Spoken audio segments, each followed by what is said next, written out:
Jonathan Lee Rich's Investigates. I am covering the Alec Murdaugh case. You got to listen to this tape right here. This is a tape of Judge Newman, Alec Murdaugh's judge. And Judge Newman speaks about the Alec Murdaugh trial. Judge Newman speaks about Alec Murdaugh, provides a lot of insight about what the judge saw in the Alec Murdaugh case, his perception of Alec Murdaugh. This is fascinating, people. So check this out, and then we will further discuss. The jury deliberated for just 3 hours. Did that surprise you before they reached their verdict? Well, nothing surprises me when it comes to court and cases, really. You just never know. These are people, they're strangers to me, strangers to each other, and they're sitting, it could be 12 of you on that jury, and how would I know what you're thinking? You're just listening and digesting it all.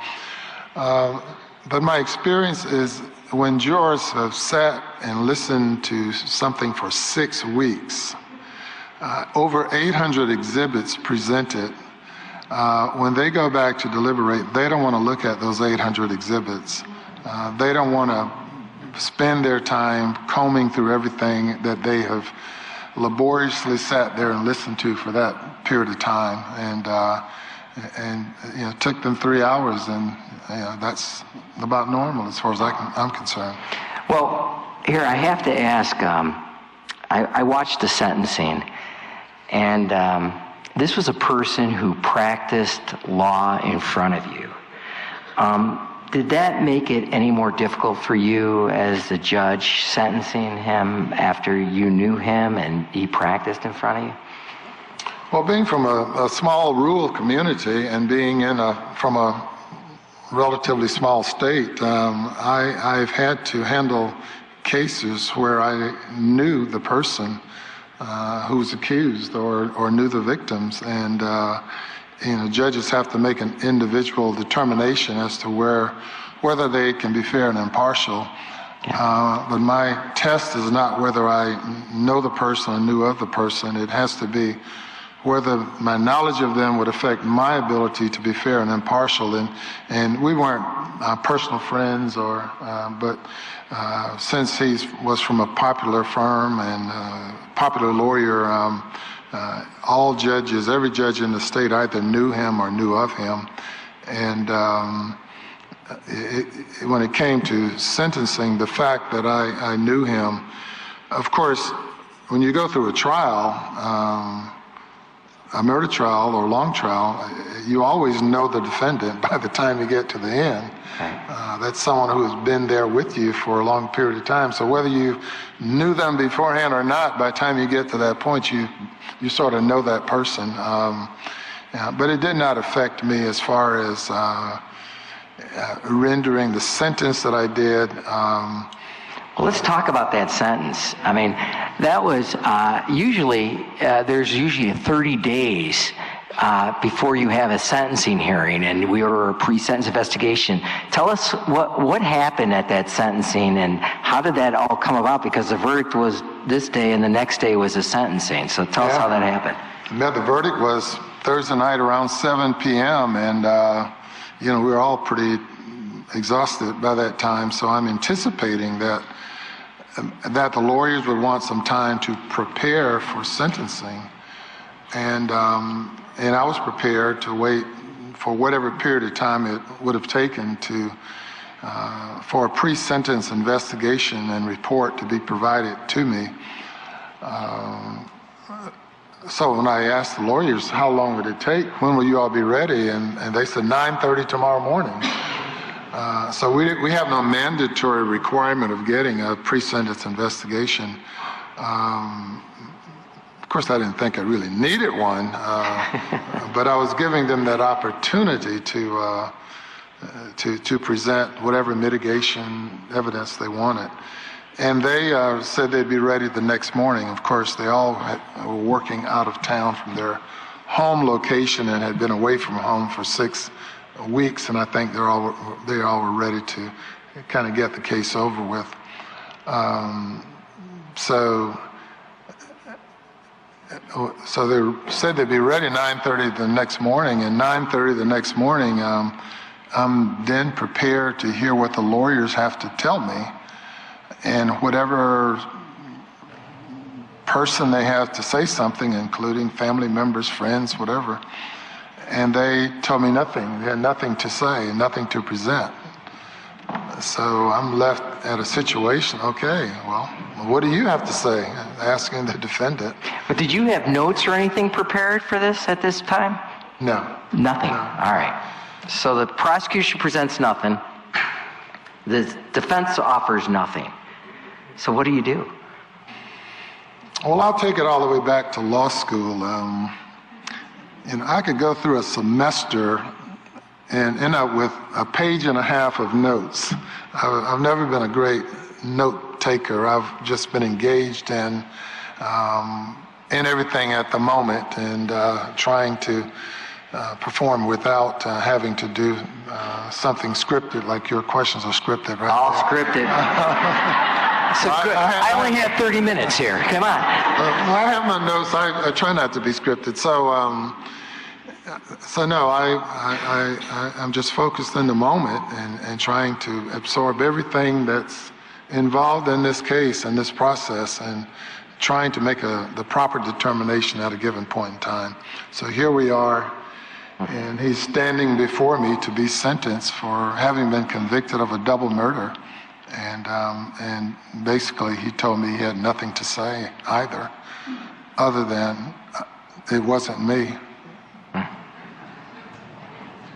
Boy, your comments were just so appropriate at that time, and I just think that the community, the world, watched that and just thought, wow, this judge has it together. And I was just amazed at, I know everyone has heard what you said, but just in the one comments is in referring to the shooting death, within your own soul, you have to deal with that.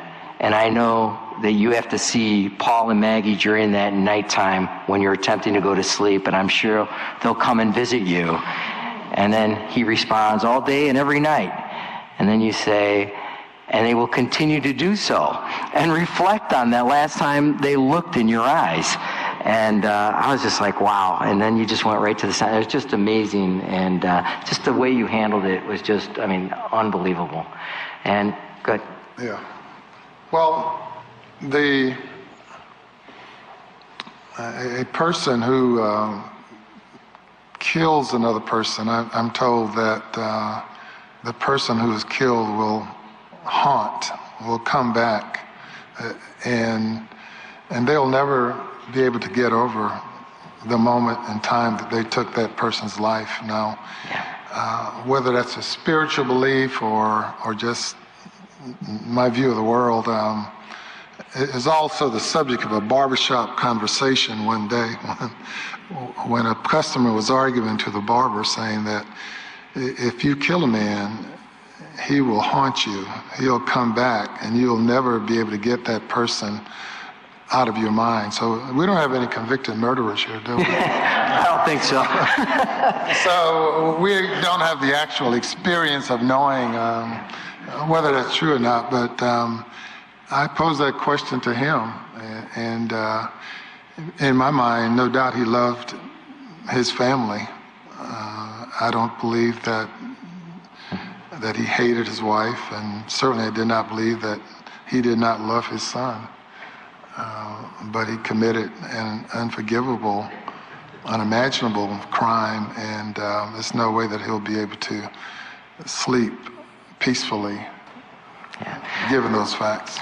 There's certainly going to be a movie and a mini-series about this, and I was joking with the judge and his wife, who do you think will play you? And I was thinking like Morgan Freeman, right? And he looked at me and said, no, he's too old. And then his wife said more maybe Denzel Washington, and he was more into that. Who do you think would play you in a movie? Oh, boy. And Judge Nugent said I should play myself. There you go, right. There you go.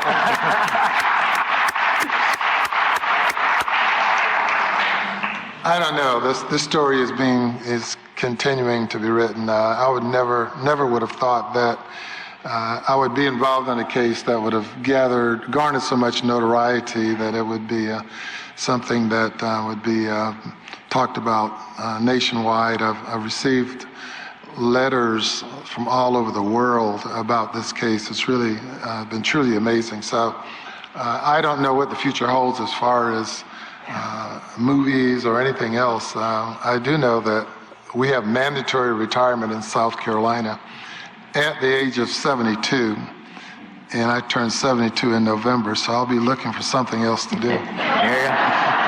So that was Judge Newman. Very open, very candid, very professional, speaking about the Alec Murdaugh case. What's your thoughts? What's your thoughts about how Judge Newman handled the case?